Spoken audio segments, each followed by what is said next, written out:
મુકેશ લાડ સુરતથી આપણી સાથે જોડાઈ ગયા છે। જી સર, સવાલ પૂછો આપનો। બીએસસી અને એમસીએક્સમાં ફ્રેશ એન્ટ્રી કરવી હોય તો કરી શકાય મેડમ? કેટલા વખત માટે?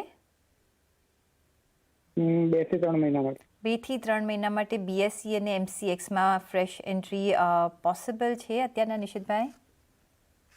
સો બીએસસી ની અગર વાત કરશો તો રિસેન્ટલી આપણને એક સારું કરેક્શન જોવા મળ્યું છે। હાયર લેવલ્સથી આપણને સારું ઘટાડો જોવા મળ્યો છે અને ડેફિનેટલી આપણને આજના દિવસમાં પણ થોડીક વીકનેસ વધતી જોવા મળી રહી છે। સો ઓલ ઇન ઓલ અગર વાત કરીએ તો બીએસસીમાં અગર ફ્રેશ એન્ટ્રી લેવી હોય તો 200 ડે મૂવિંગ એવરેજનો જે લેવલ છે ત્યાં આગળ એક એન્ટ્રી લઈ શકે છે, જે લેવલ્સ બનીને આવે છે 3250નું। સો થોડું વેઇટ એન્ડ વોચ કરો। 3250 આગળ આવે છે ત્યાં આગળ 2 થી 3 મહિના માટે બાય કરવાની સલાહ રહેશે બીએસસીમાં। એમસીએક્સની વાત કરીએ તો એમસીએક્સમાં પણ આપણને થોડુંક વીકનેસ જોવા મળ્યું છે, જે હિસાબે આપણને કેપિટલ ફાઇનાન્શિયલ સર્વિસીસના સ્ટોકમાં થોડુંક હાયર લેવલથી પ્રોફિટ બુકિંગ જોવા મળી રહ્યું છે। તો એમસીએક્સમાં પણ એ જ વ્યૂ રહેશે કે થોડુંક 200 ડે મૂવિંગ એવરેજના આસપાસ આ કાઉન્ટર આવે છે, જે છે 2500ના લેવલના આસપાસ।